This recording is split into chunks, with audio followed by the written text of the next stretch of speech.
Hi everyone. So I'm going to be going over Google Forms today and how to set up a Google form and what to do when you get responses. I will be making a small video too of just what to do with responses if you don't need to know how to set up a Google form. So that video will be separate if you would like to just view that one as well. I'm going to go into my blank quiz right now, and I'm going to go over all the different parts of the settings for a quiz, so you know what each thing does and what are the consequences of having that thing on. So this is pretty standard for what you are going to see when you first open a Google form. I do not typically collect email addresses unless I am filling out a form for coworkers. So if you're doing that and not having students, then I would click collect email addresses. When you're doing it with students, there's no point because they do not get mail from their Gmail account. Staff members will though. So if you are collecting email addresses, then you'll have staffed email.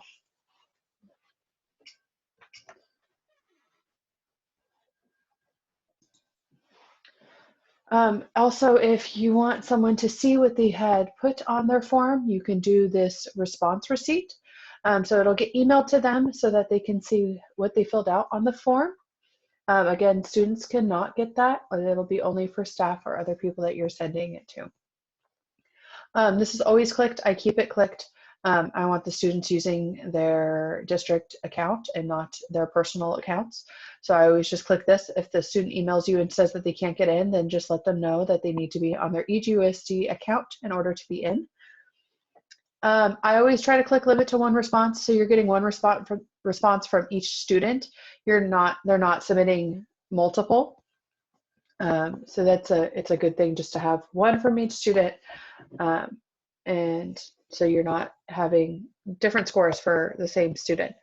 You can click edit after submit so that they can submit it, but they can go back in and change things if they need to. I would only do this if you're using forms for worksheets. I would not do this for a quiz. If they're doing a quiz, you do not want them to be able to go back into their quiz and change things after they have talked to their friends in the class or whatnot. It's best to just keep it on for worksheets, but not for quizzes. I don't ever use this, so I'm not really going to talk about it. I don't know what it is, but you can see summary charts and text responses normally on without that not being clicked. I always try to show them a progress bar just because they can know how far along they are in the form.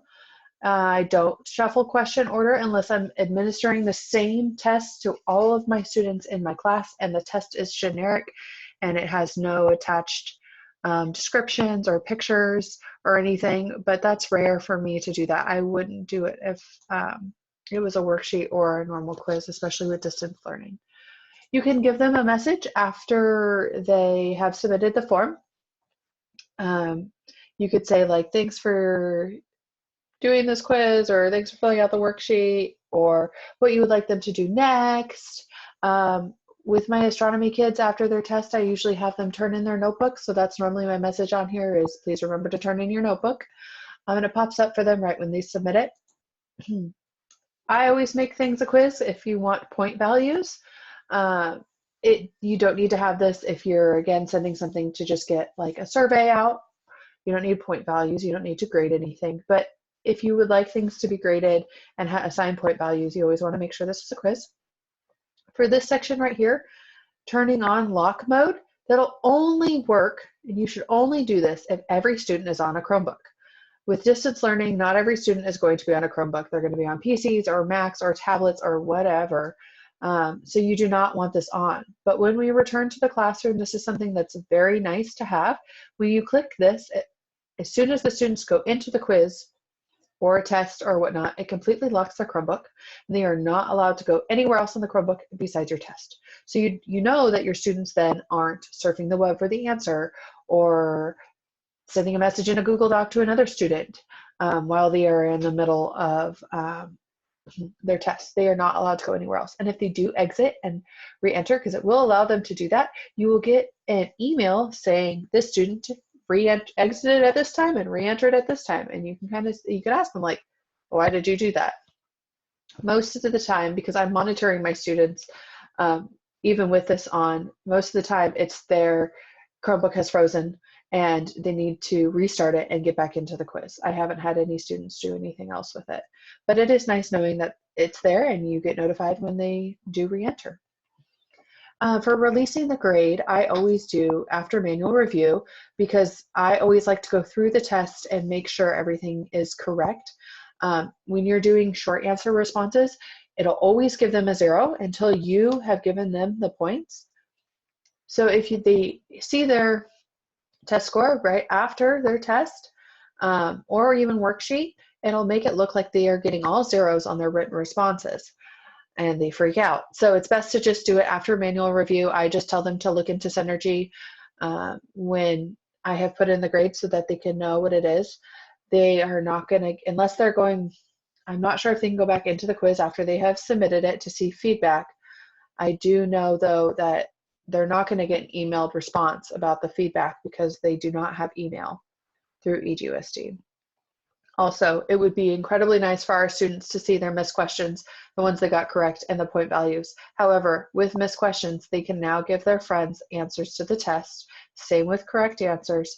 And with point values, there's times where I don't assign points to a question. I just want to see where their thinking is.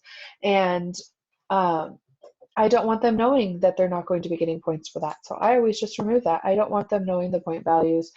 It just adds stress that they don't need, or they're not going to answer a question if it's not worth it. Sometimes if you are comfortable with doing point values, you can go ahead and put it. I just choose not to. This is just what I do for my Google Forms and what I have learned with using these over the past, because I used to give them missed questions and correct answers all the time. But then I noticed that one student would finish and then another one would look at that student's screen while they filled out their form, and then they would get all the correct answers. So it's just best to keep everything unclicked right there, and then you're safer. Okay, so I'm going to hit save. You can title this test or this form however you want. I'm going to title it testing form. And then if you click the title up here, it says blank quiz right now, but if you remove it and you click it, it'll go into whatever you have titled up here.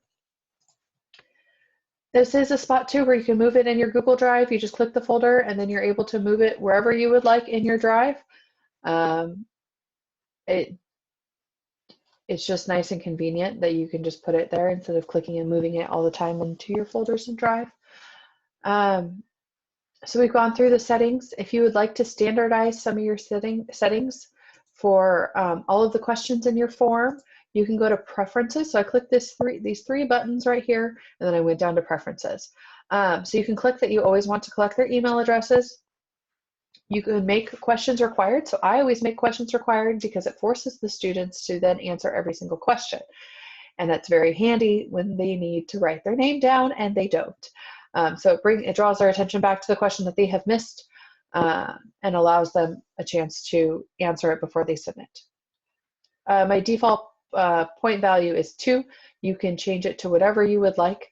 I just typically like to do 2. I make my written response answers more, but you can't differentiate between multiple choice and short answers. So I just make everything 2, and then I can change it when I would like to. So I'm going to go ahead and hit save there. So my test is ready to go. I click now. So with Google Forms, they allow you to take questions from other forms and put them into your current form by clicking this import button. There are a few questions that I use on every single one of my forms, and that is the name, first name, last name, period, and date. So I can click this one that I was using earlier today, and I can select all of these that I want to be put into this one. So I'm going to put them all in here. I'm going to delete this first one because I want these ones to be up at the top. You need to have different spots for your first name and a different spot for the last name, and I will show you why after we have collected all of the responses. It makes it much easier to organize the kids' answers, the students' answers, when you have a spot for the first name and a spot for their last name. Sometimes I get students that do their last name in their first name box. So you can capitalize the whole word too to make it bigger for them to see. You cannot bold it, but you can capitalize all of it. That way it's just easier for them to see, you know, that's where that goes. Also with these, because it is a quiz and there are point values, you want to make sure that all of these 4 questions are not worth points. So if you hit this answer key right here, you can change the point value right here. You want it to always equal 0. You don't want them to miss points for their name. It'll give them miss points for every single time they write their name down. It'll never be correct. So it's easier just to not give them points for their name. So right here, I have first period, or I have all my periods in here. I typically do not do multiple choice. I will do a drop down. So if you are wanting to change the students' responses between multiple choice and short answer, they have all these options. So you can pick a time, you can pick the date, you can do a checkbox grid, I'll show you what that is later, or a multiple choice grid. You can do a linear scale, so you can give them options between 1 and 5 and have them answer. I have never used file upload, so I don't know how that goes. You can do a drop down, which I can show you what that looks like and why I use it. Checkboxes are for if you want to choose more than one answer, you can use checkboxes. Multiple choice will be when there's only one correct answer. I only use short answers for their name. If you're requiring them to write more than 2 words and you need a sentence, always do paragraph. With short answer, it only gives them a small window to answer, and then after the text goes past that window, it's hard for them to go back and reread what they previously wrote in case they need to make edits. Short answer is only good for, like I said, 1 to 2 words they're responding with. Everything else should be a paragraph. If you're requiring them to write a sentence, use a paragraph, because then it'll make lines below where they're writing and they can read everything that they have written before they submit it, but you cannot do that with short answer. So I'm going to go ahead and make this a drop down again. Now, if you want to see what your students are going to see within this form, you click this little eye up here and it'll say preview, and then you can see what your students see. So with this, like I said, with the drop down, it's much nicer. They click the arrow, they pick the period that they're on, and they can move on. Same thing with the date. I always have to put 2, not their birthday. You would think that students would just put today's date if you put date, but nope, they always put their birthday, which is kind of funny.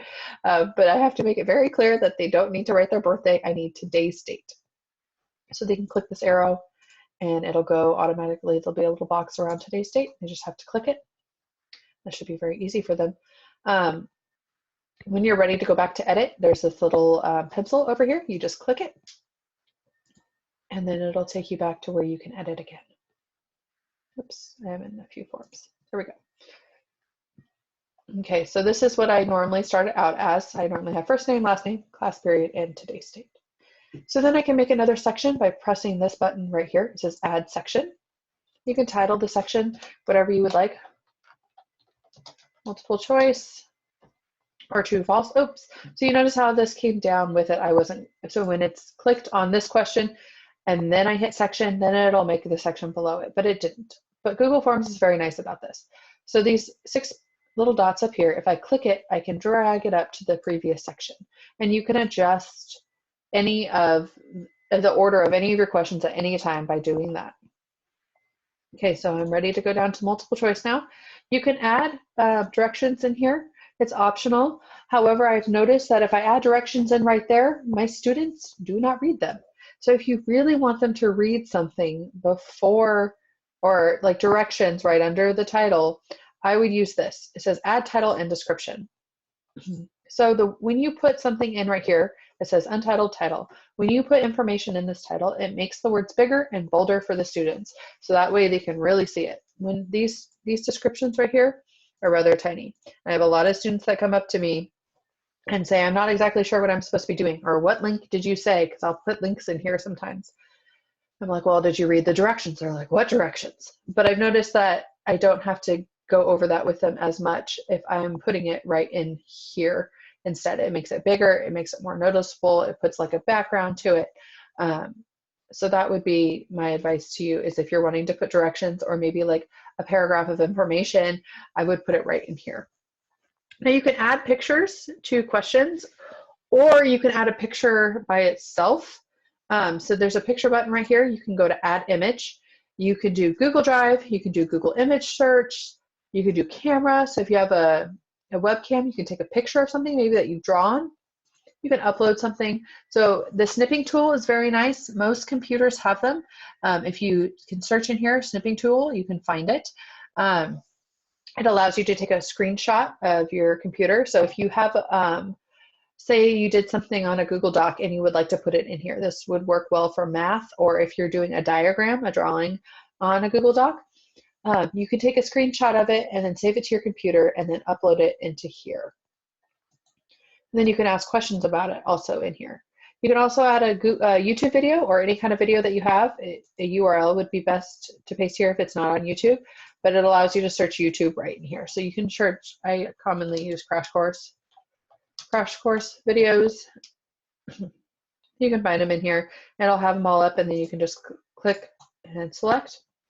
You can make it bigger or you can make it smaller. You can also, I click out of that, these three dots come up, you can click that and you can align it to the center if you would like, and then you can give a title for the video right here as well. If you want to delete it, you can delete it. These just show edits. You can add captions if you would like. And you can also duplicate it. This is the little duplicate button. So moving on, going on to the questions. If once you have come up with a multiple choice question and you would like to click the answer that is correct, you go to answer key. You can hit option 1, option 3.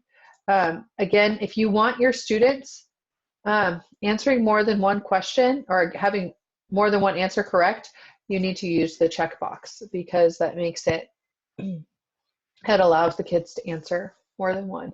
Now, when you go to score them, let's say they have not checked the 2 boxes, let's say option 3 and 4 are the correct answers. If they have not checked the 2 boxes as correct, Google will not give them any points.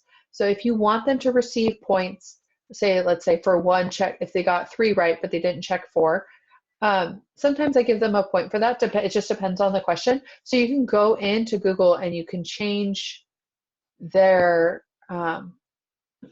the point value for that student so that they can at least get 1. And I'll show you that in a bit when we're done here. I think we are actually. Oh, I'm sorry. Let's go over this. So customizing the theme. So right now our theme is purple because it's a form. That's what they all start out as. If you would like to change it, you hit this customize theme. You can choose an image. You can upload one from your computer. So again, if you want to Google search it, you can Google search it in Google, download it to your computer, and then upload it into here. I do that sometimes. But they also have preloaded pictures that you can choose from. They have a lot of really cool pictures. If you go down to travel, these ones right here move, which makes it a little bit more fun. But I typically don't use those as much. However, with these, you get a different theme color now. I always try to pick the darkest just because it makes it easier for me to see, especially with this background color. For when you're back in the classroom and you're monitoring your students while they're taking their test or quiz, if you notice that their screen does not have this side right here of gray, you know they're no longer on their test. That's why I use a darker color too, like this one too. All I'm looking for is just this color on the sides of their screen, because their heads will mainly block the screen and you won't be able to see them anyways. So, but if you're just looking at the side and you're just picking out this area, it's much easier to see if they're on the form. I know that I have the lock screens, but then I can see which students have started the test and which students haven't. If they haven't started, I can go over to them and ask them why they haven't started. So that's just, it's kind of nice just to have it there, and it makes the questions kind of stand out more when there's a darker color. Okay, so I'm going to go to a form that I have already created. Oops, I needed that. That has responses from my students, and I will show you what those responses look like. So this was a test that was given right before we left in my astronomy class. So I have 12 students that have responded to this test. I typically make an A, a B, and an M test. M is for modified. A and B just are, I scatter them throughout the room, so every other student gets an A and a B test, and then my modified students get my modified test. I typically like to give out A tests more than I do B tests. I don't know why, it's just a thing. If you would like to make your test available for only a small period of time, let's say like you decide to just do it like Friday to Saturday and give them like 24 hours to do it. When you're done receiving responses, you click this box and it will no longer accept any more responses for this form. And you can type a message saying, you know, the time has passed now to submit this form. You can easily uncheck it if that changes, so it's not permanent, which is nice. And then it'll give you a summary of what the scores look like. There'll be a range, there'll be an average, median, and a range for what the points were.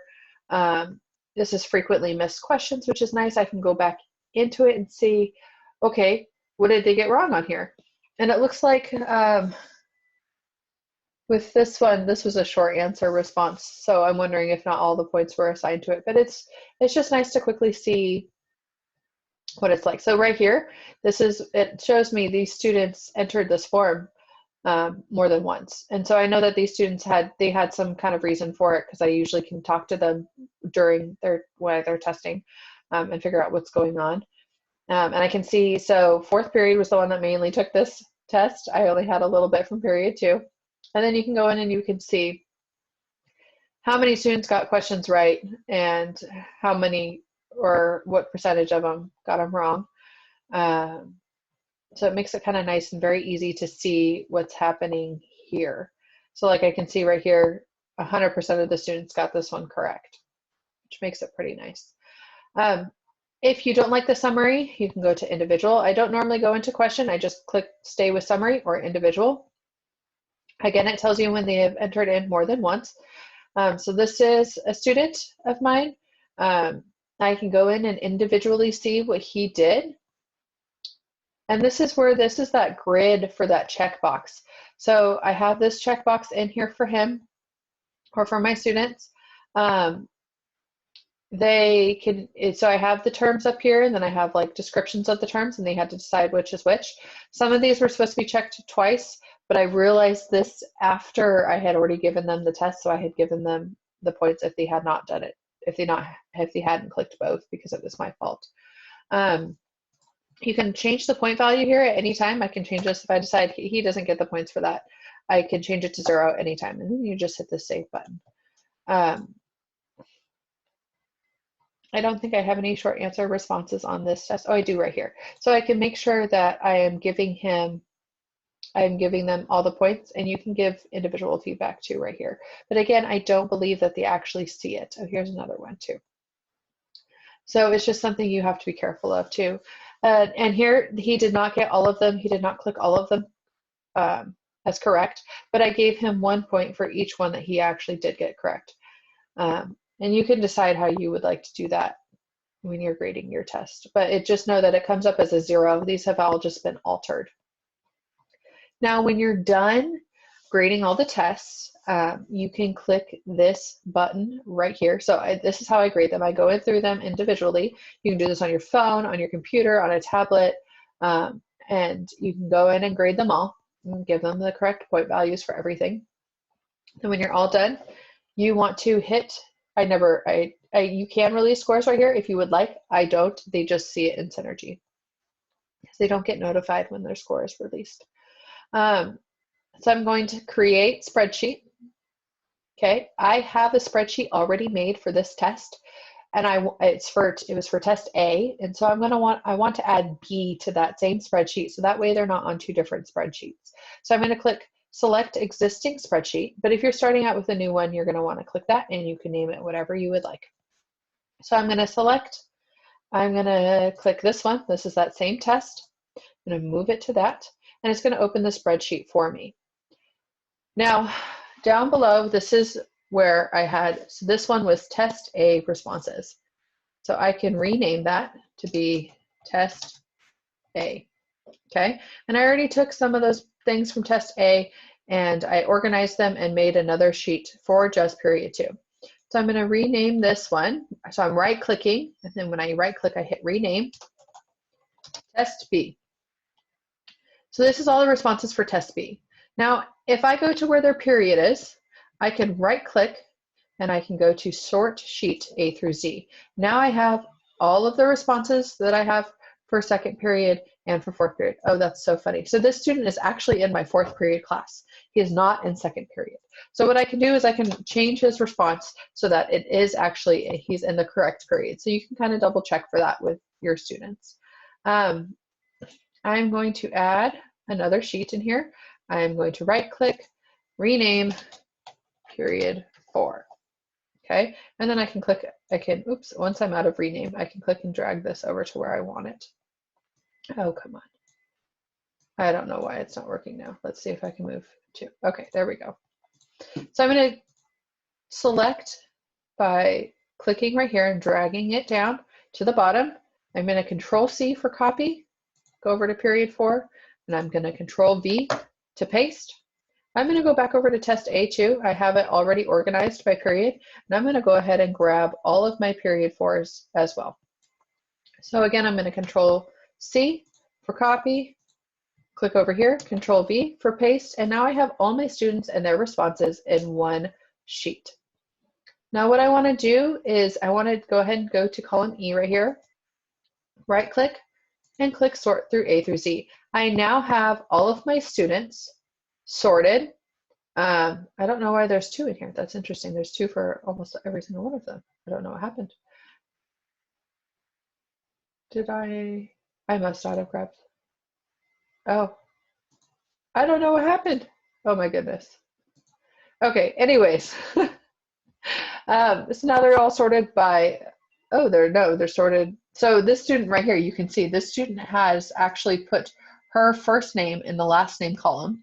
So that's a very easy thing to fix. I just copy her last name and put it in here, and then I can copy her first name and put it into there. So now it's correct. And that does happen from time to time, and you it's an easy fix if you're wanting to fix it. So now I can redo A through Z, and now they're in the correct order, except for hers just in there twice. So I can go ahead and delete that. And then again, oops. Now I have them all.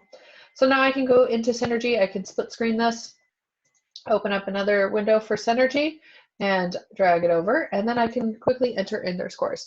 Now, you have to be careful because sometimes not every student has taken the test, or you know, you forget to put one in, or sometimes the kids put a different last name than what's in Synergy. So you just want to make sure that when you're doing it, that you're actually putting in the correct student's response. You can't just mindlessly input it in, as nice as that would be, but it takes a little bit more. But it still makes it pretty, oops. I'm sorry. I clicked a button. There we go. Okay, so it makes it pretty easy when you're going to enter in your scores. You can also see all their responses too over here.